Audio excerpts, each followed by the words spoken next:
October 2nd, the Ministry of VSR, we launched our Basic Needs Voucher under the Department of Labor and Social Services. So far, we've accepted over 1,800 applications, and they are still in the process of being accepted, so that number is obviously increasing. So far, based on the applications that we've been receiving, we're approving roughly 70% of them for what we call our basic food voucher program. So just to give you an idea of what some of the needs in the community are. I'd like to thank the staff. I mean, they've been working really very hard ever since Hurricane Irma, and it's been very difficult. Many of our staff members are facing challenging personal situations, and then they're dealing with a lot of people that are coming. Obviously, some of them are agitated. Some are, obviously, everyone is very stressed. And so these have been difficult working environment and circumstances, and I think that they've been doing a tremendous job.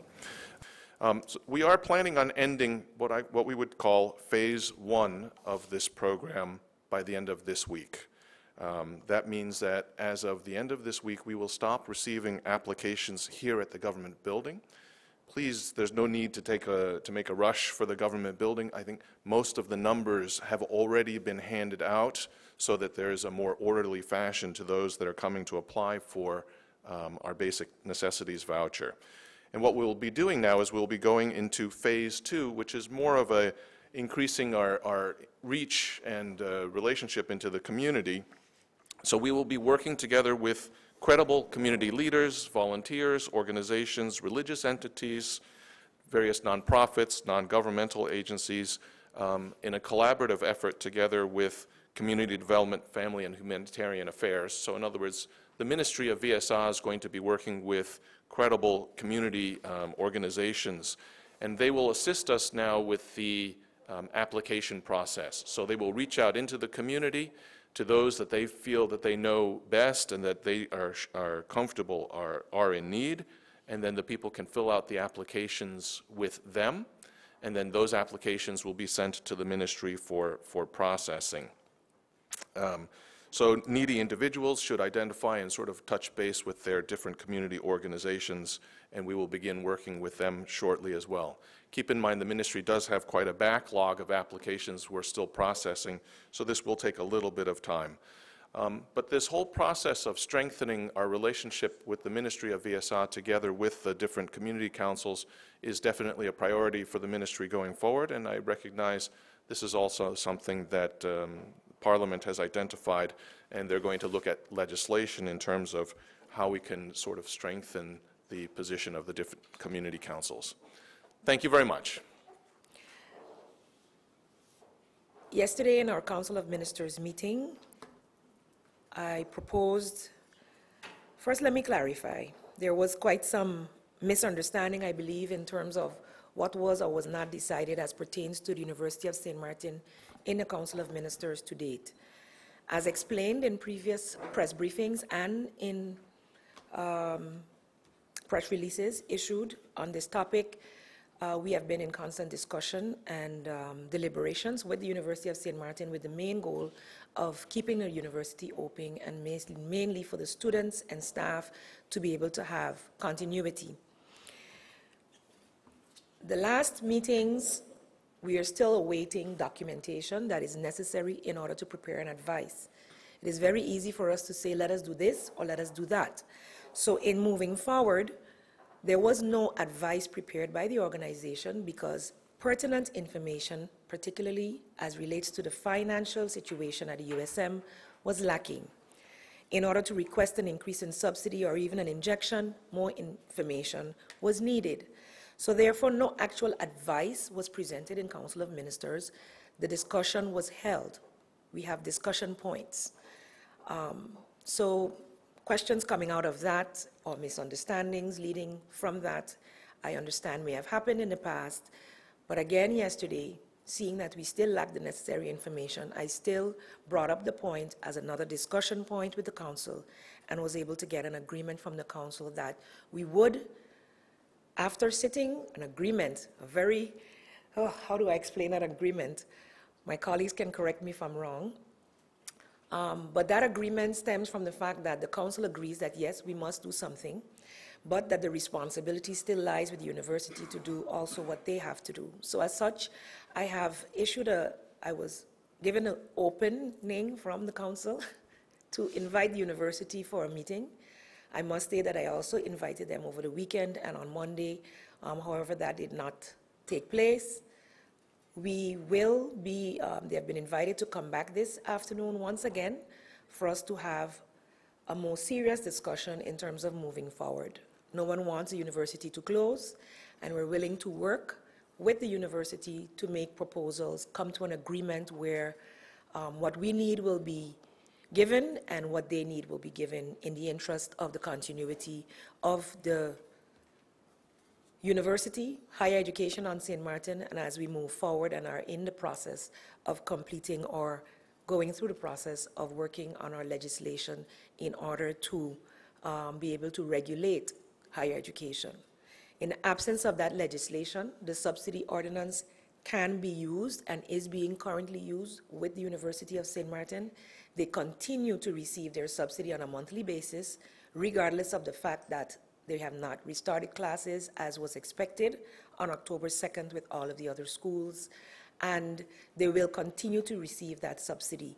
We are not in the interest of the University of St. Martin closing, and I would like that to be very, very clear from the government of St. Martin. What we must do, however, as responsible persons representing the people of St. Martin is to hold those accountable who receive public funds. We must remember that the funds we are talking about is not fictitious funds that have not yet been received from the Netherlands. We are talking about funds that come from the taxpayers of St. Martin. And such, we are responsible for how we distribute those and for the conditions under which those are distributed. Yes, I said conditions. So you may make another meme. As such, I look forward to that meeting, being one that all parties involved will be coming with solution-oriented ideas to the table in terms of moving forward.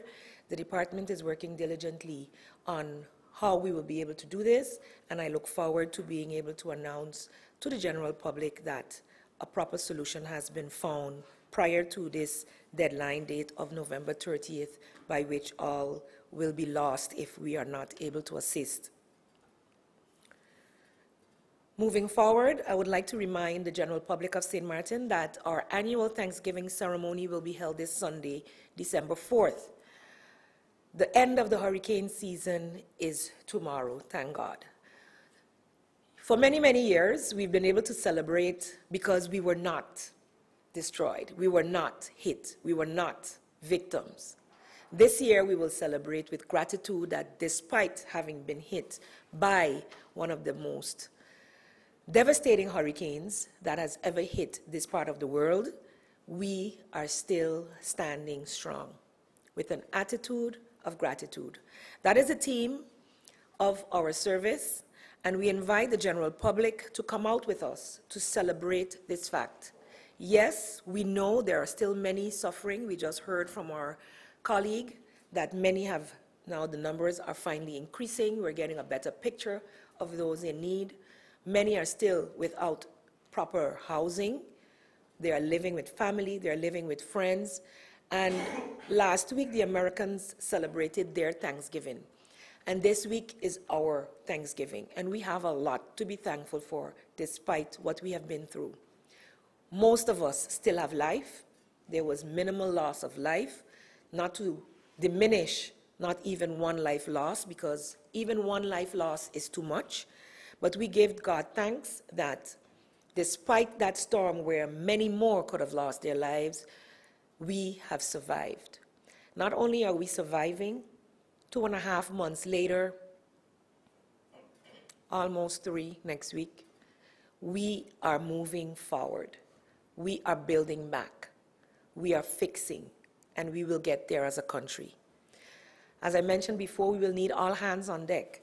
So that spirit of helping our neighbors that came out after September 6th is something that I don't want us to lose as we rebuild and we get stronger individually. And now we have power and we have water and we have a job still, and others are still suffering.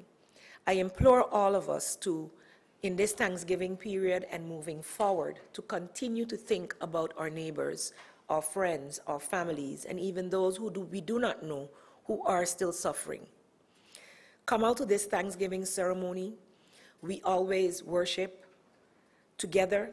The St. Martin United Ministerial Foundation and the Christian Councils collaborate with the Ministry of ECYS in these celebrations, but I must also mention that we are collaborating with the Ministry of General Affairs as well, as this falls within their responsibility. We will also be kicking off the start of our Christmas season with the start or the ending of the hurricane season. And so I know that together with my colleague ministers in TIAT and VROMI, we are looking at ways to, beautify mainly the Phillipsburg area and other areas, but I would like to also implore the community leaders and the people who live within the communities to work together. The ministry started a replanting program. We will continue to do so, and as we come to your communities and replant the cultural and historical trees that we have lost, we implore you to also replant your yards. We implore you to plant your backyard gardens. We've seen the necessity of food and how it is good if we have our own. So I think agriculture will raise its head as one of those pillars in a society that was missing before, and we can start in our own gardens. Come out and help your neighbors to fix what can be fixed so that we can still celebrate Christmas despite the hardships some of us are facing. It's not about gift giving, it's about sharing what we have. And I'm hoping that people will see that just like that flag with all its controversy, once it's up in the air, it gives us a sense of hope every time we pass by. When we see some Christmas lights, and when we see a Christmas tree, or we see the joy on a child's face when they are able to receive something that they really need, I think many of us will then also feel a joy within our hearts. So as we end the hurricane season and go into the Christmas season, I ask all of us to remember what the real meaning of Christmas is, and remember the humble Savior who was born with nothing, and that therefore we do not need everything to be able to celebrate. Look forward to seeing you all on Sunday at 4 p.m. And after the service, we will be able to kick off our Christmas with the lighting of the tree. Also in news from the Study Financing Division, I would like to remind the applicants for study financing that the deadline for the regular study financing is January 15th, 2018.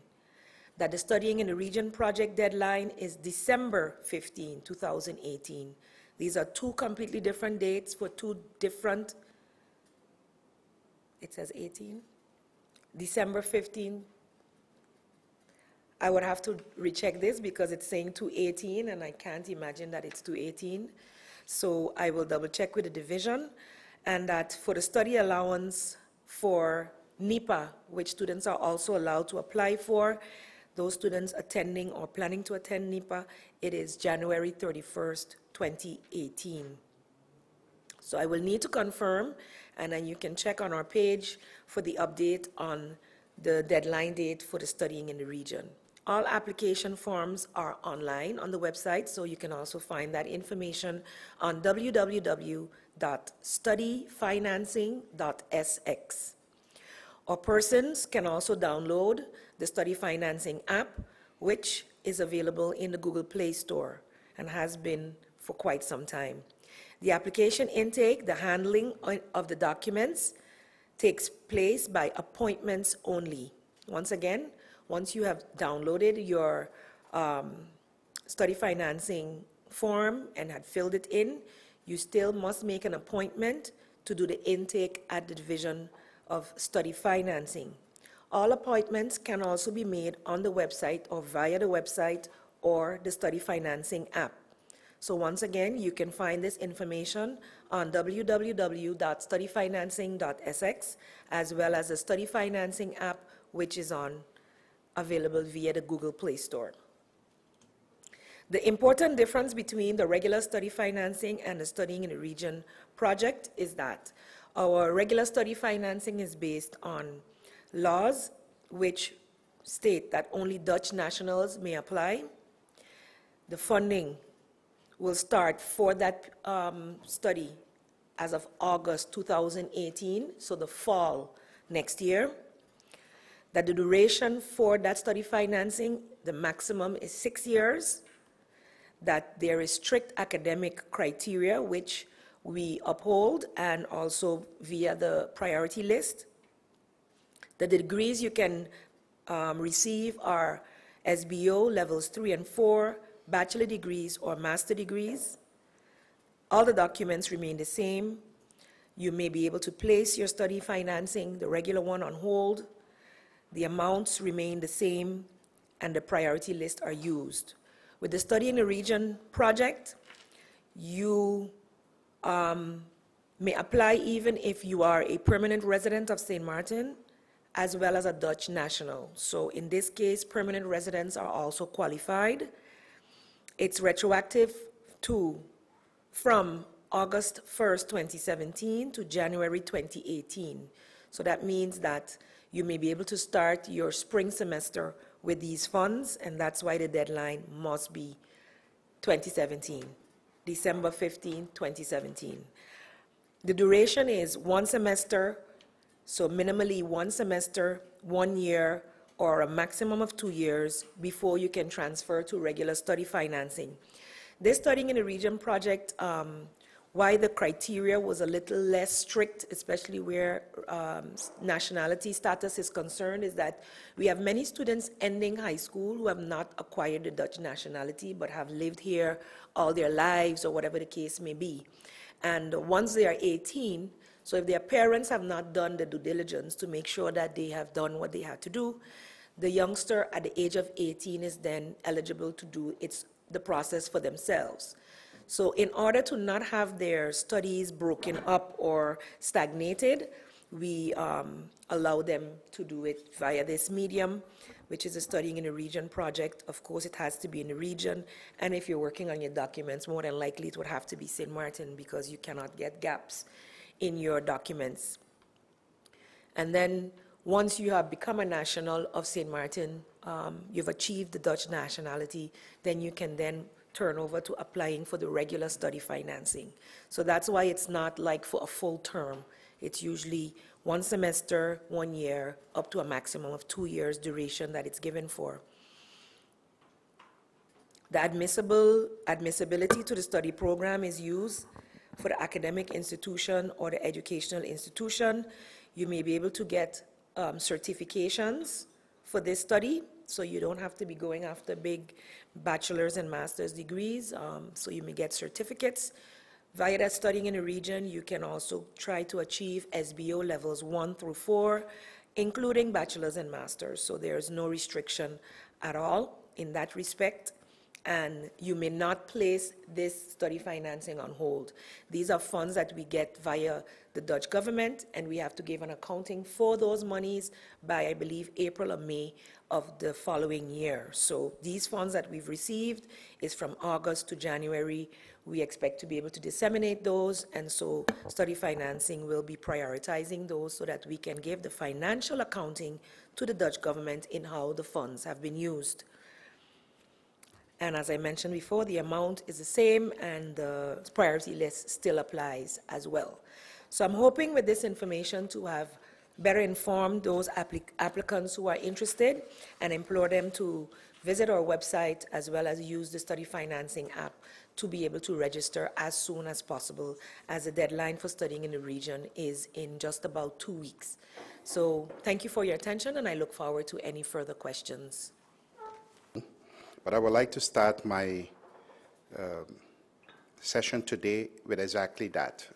The past couple of weeks have been, on the political and other arenas, some really tough weeks for St. Martin with all of the events that have been taking place, and especially the political events.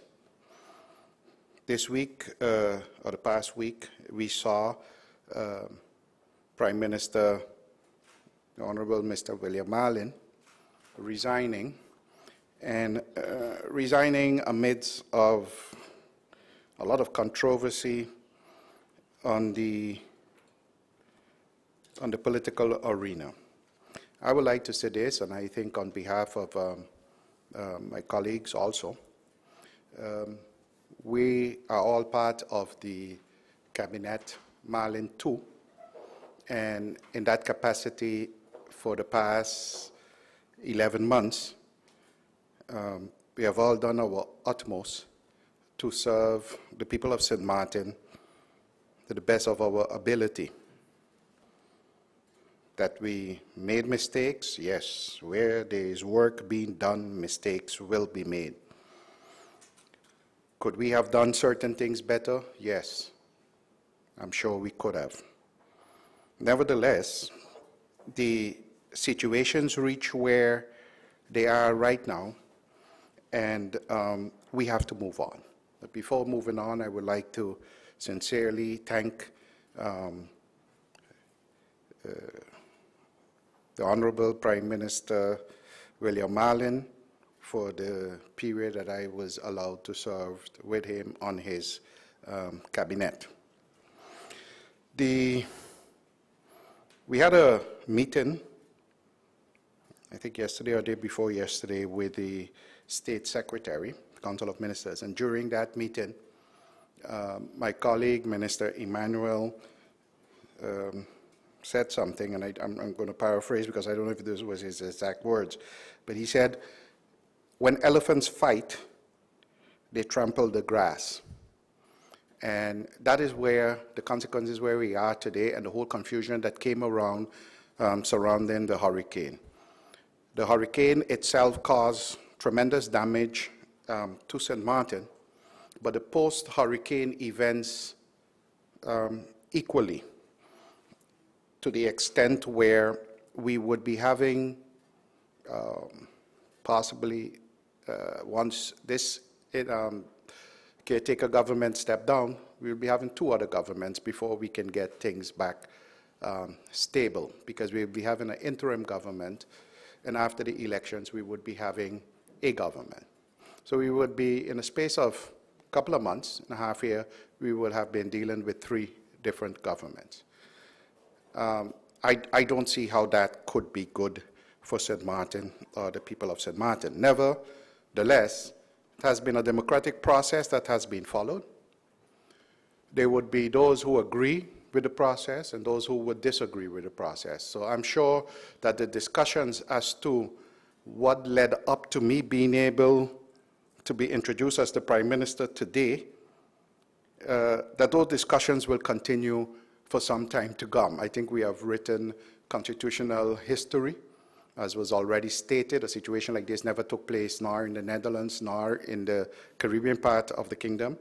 So a lot still will be said about that issue. At hand now would be the continuation of the process to help St. Martin recover from the devastating hurricane. Whether it is 1 week, 1 month, whatever, that I would have the honor to chair the Council of Ministers, that is what I would like to concentrate on. I would like to concentrate on getting things moving, getting St. Martin back up and running, and therefore I would like to call on all parties. And when I say all parties, I mean all parties. And it is not a situation where we can say St. Martin versus the Dutch. I think us on St. Martin also, all parties on St. Martin, should step up to the plate. I know there are elections that are going to be upcoming, and the political rhetoric is going to be high. Nevertheless, we should take a minute and reflect on the things that we have been saying. All sides, every time we come up with an argument or we do something, we motivate it by saying it is in the best interest of the people of St. Martin. That's what we do. Whether it pertains to the decisions that are made in the Council of Ministers in Holland, in the Kingdom Council of Ministers in Holland, or the decisions that are made in Parliament, or the decisions that are made in this building, we all motivated, stating it's in the best interest of the people of St. Martin. We are doing it for the people of St. Martin. Now, I would like to call on all parties to remember that. And let's move forward with only one goal, and that goal should be doing what we have to do in the interest of the people of St. Martin. Having said that, I met with State Secretary Knops on Monday, and we had a lengthy first one-on-one conversation, and thereafter with the Council of Ministers. I labeled those meetings as fruitful, frank, and sincere. I called on the State Secretary, who identifies himself as a person who, as a former military man, wants to get things done. A man who, he says that when he makes a promise, he lives up to that promise. But also a man who expects, when a promise is made, that it is also lived up to. And in that regard, we are about the same. And if we leave during the recovery period those political differences off the table and concentrate on how we can move forward, then I'm sure that we will be able to get things started and to get things done. The conditions that were set by the Netherlands are known, they are on the table. One of those conditions basically have already been finalized, and we are very close to finalizing the last conditions, which we will be working on and making sure that that document gets to Parliament as quick as possible. So now we have to move forward in seeing how we are going to start tackling the tremendous tasks that we have ahead of us. But I also want to try to manage expectations, because sometimes when we hear the talks outside, we're talking about this bag of money that is going to, at a certain moment, hang over us and open, and everyone can run and pick up what they need to do, what they need to do. And that's not how it's going to work.